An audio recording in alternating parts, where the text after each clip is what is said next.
नमस्कार, मैं प्रोफेसर के गुप्ता, बटमुल आश्रम महाविद्यालय सालेवना महापल्ली, जिला रायगढ़, छत्तीसगढ़। आज का विषय है निशस्त्रीकरण। यह जो विषय है निशस्त्रीकरण, ये राजनीति विज्ञान के बीए अंतिम वर्ष, साथ ही साथ एमए राजनीति शास्त्र के द्वितीय सेमेस्टर के लिए लाभदायक होगा, क्योंकि दोनों को सिलेबस में ये निशस्त्रीकरण दिया गया है। अतः मैं दोनों कक्षाओं को देखते हुए इस निशस्त्रीकरण के बारे में यहाँ पे कुछ जानकारियाँ दूंगा, जो राजनीति विज्ञान के विद्यार्थियों के लिए बहुत ही अच्छा हो। जैसा कि हम सब जानते हैं, निशस्त्रीकरण, शस्त्रीकरण का उल्टा निशस्त्रीकरण। शस्त्रीकरण यानी अस्त्र शस्त्र के होड़ लगा लेते हैं। हर राज्य अस्त्र शस्त्र बनाने में हमेशा प्रयत्नशील रहता है, बस उसको कमी लाना या उसमें कटौती करना ही निशस्त्रीकरण कहलाता है। हमारे युग के सर्व प्रमुख उद्देश्य शांति, सुरक्षा और विकास है। भारत की नीति भी यही है, शांति, सुरक्षा और विकास की नीति। इनके साथ साथ विश्व के अनेक राज्यों का प्रधान इच्छाएं भी यही है। अधिकतर राज्य विश्व में शांति, अपने राज्य का विकास और अपने राज्य की सुरक्षा चाहते हैं। इसीलिए युद्ध एवं शस्त्रीकरण अपनी पूर्ण विनाशक शक्ति के कारण मानवता के सबसे खतरनाक शत्रु माने जाते हैं। अगर अस्त्र शस्त्र होगा तो युद्ध होने की संभावनाएं बनी रहती है, इसलिए इसको मानवता के लिए खतरनाक शत्रु माना जाता है।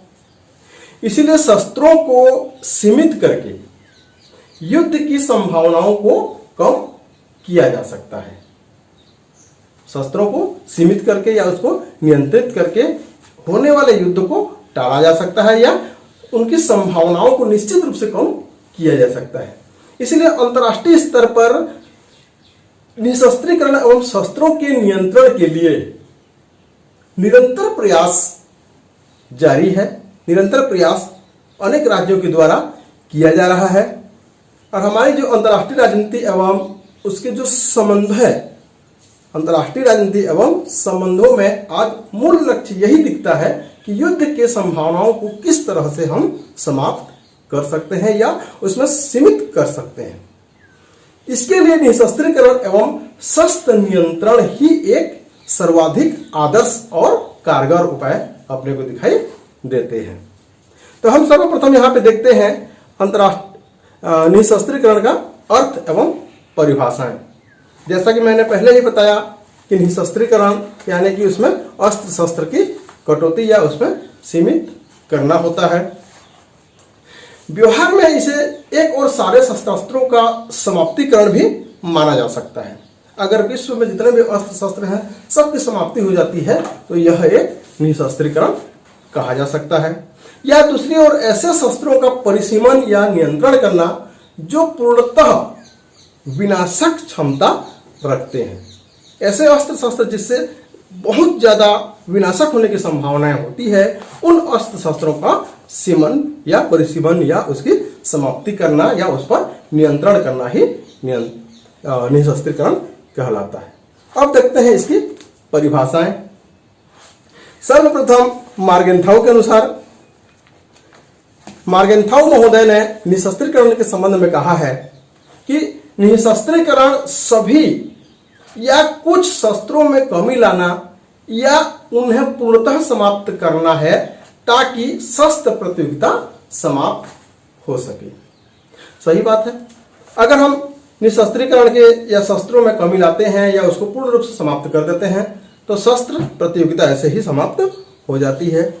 यही बात है मार्गेंथाउ महोदय ने अपने को कहा है, इस परिभाषाओं में दिया है। दूसरा एक परिभाषा है स्लीचर के अनुसार। स्लीचर महोदय ने कहा है कि शाब्दिक रूप में निशस्त्रीकरण ऐसी सामग्री या मानवीय संसाधनों को सीमित या समाप्त करना है जो कि भौतिक विध्वंस में प्रयुक्त होते हैं। परंतु आज निःशस्त्रीकरण का अर्थ यह हो गया है कि कोई भी ऐसा कार्य जिससे दो या अधिक राज्यों के ऐच्छिक समझौतों से विध्वंस के संसाधनों को घटाया या नियंत्रित किया जा सकता है या समाप्त भी किया जा सकता है। और एक परिभाषा है एथर्टर्न का।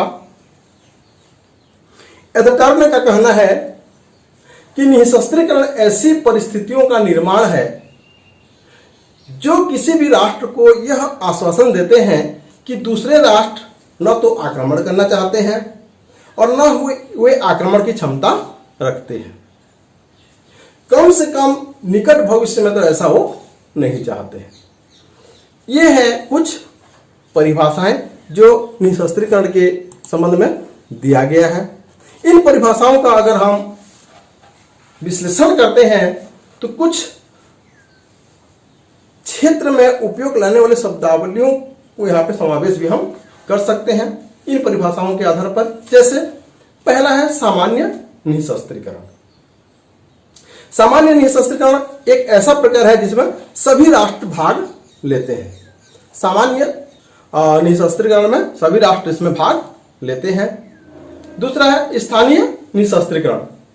इसमें थोड़े से एक क्षेत्र विशेष के राष्ट्रों के द्वारा भाग लिया जाता है या उनके द्वारा अपनाया जाता है। तीसरा है मात्रात्मक निःशस्त्रीकरण। यह सभी प्रकार या अधिकांश प्रकार के शस्त्रों में कमी लाना है। जो अस्त्र शस्त्र है उसमें उनकी कुछ मात्राओं को यहाँ पे कमी लाने का प्रयास करते हैं। अगला है गुणात्मक निःशस्त्रीकरण। यह अतिमारक जो अस्त्र शस्त्र होते हैं उसमें समाप्ति करना या उसमें कमी लाने का प्रयत्न किया जाता है। अगला है परंपरागत निःशस्त्रीकरण। जो राष्ट्र में जो परंपरागत अस्त्र शस्त्र हैं उनमें कमी लाना परंपरागत निःशस्त्रीकरण। अगला परमाणु निःशस्त्रीकरण। ऐसे वर्तमान जो युग है उसमें परमाणु युग ही कहा जाता है। यानी कि जो परमाणु अस्त्र शस्त्र है उन परमाणु अस्त्र शस्त्र में परिसीमन करना या उसको समाप्ति करना ही परमाणु निःशस्त्रीकरण कहलाता है। अगला है पूर्ण निःशस्त्रीकरण।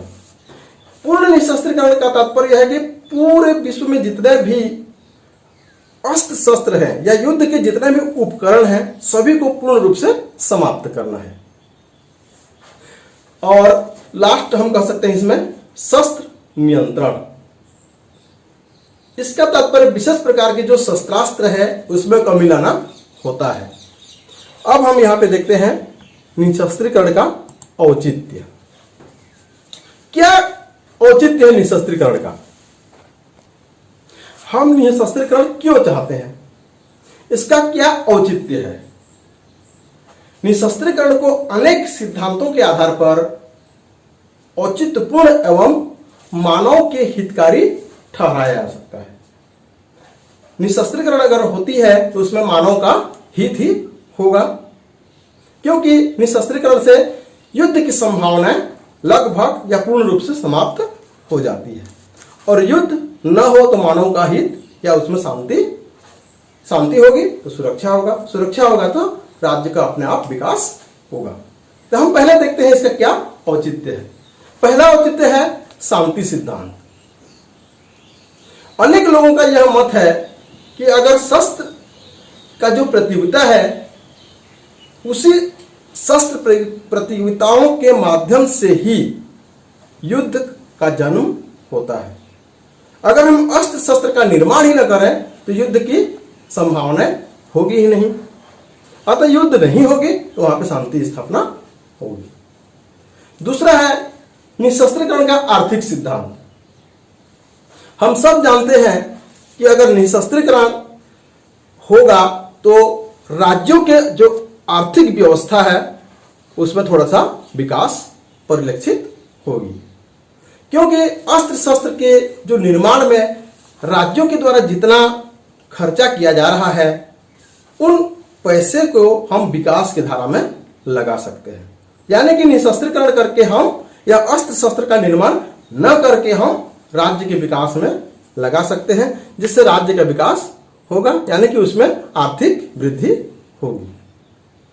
निशस्त्रीकरण का नैतिक सिद्धांत, युद्ध एक अनैतिक कार्य है या युद्ध एक बुराई है, युद्ध की सामग्री भी बुराई है, अतः इसका बहिष्कार करना आवश्यक है। यह तर्क वास्तव में शांति सिद्धांत का ही एक परिमार्जित रूप कहा जा सकता है, क्योंकि जो युद्ध होता है वह नैतिकता का या नैतिकता के विरुद्ध होती है। इसीलिए हम निशस्त्रीकरण चाहते हैं। अब यहां पे देखते हैं निशस्त्रीकरण का विकास या इतिहास। यहां पर निशस्त्रीकरण के विकास या इतिहास में निशस्त्रीकरण और संयुक्त राष्ट्र दोनों की भूमिका और प्रयास 1947 से 1980 तक के समय में यहां पे देखेंगे। निशस्त्रीकरण के प्रयासों का इतिहास लगभग 400 वर्ष पुराना है। पहली बार वेस्टफेलिया के संधि में सामरिक शक्ति में कमी लाने और अंतर्राष्ट्रीय नियंत्रण की बात 1648 में की गई।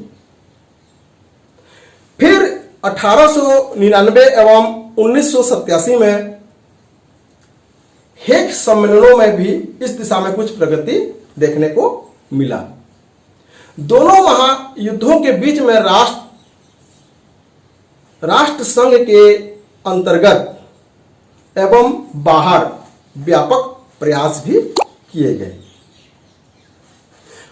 हम यहां पर देखते हैं 1945 से 1980 के दरमियान संयुक्त राष्ट्र संघ और निशस्त्रीकरण के बीच जो कार्य, जो प्रयास किया गया है, उनमें से क्या क्या है। सर्वप्रथम है परमाणु शक्ति आयोग, दूसरा है परंपरागत शस्त्रों के लिए आयोग, तीसरा निशस्त्रीकरण आयोग, चौथा शांति के लिए अणु प्रयास, पांचवा फ्रांस व इंग्लैंड की योजना 1954, सोवियत प्रस्ताव 1955, जिनेवा शिखर 1955 जहां पे खुला आकाश योजना हुआ था। अगला सामान्य सभा के समक्ष प्रस्ताव 1957, परमाणु परीक्षण निषेध 1958, 10 राष्ट्रों का निशस्त्रीकरण सम्मेलन 1960, 18 राष्ट्रों का निशस्त्रीकरण सम्मेलन 1962, आंशिक परीक्षण निषेध संधि 1963, जॉनसन्स योजना 1966, बाह्य अंतरिक्ष संधि 1967, परमाणु अप्रसार संधि 1968, समुद्र तल संधि 1971, जैविक अस्त्र समझौता 1972, सामरिक शस्त्र परिसीमन वार्ता 1968,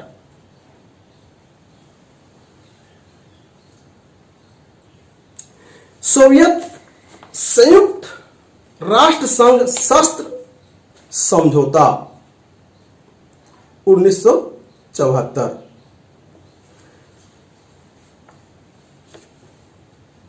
हेलसिंकी सम्मेलन 1975,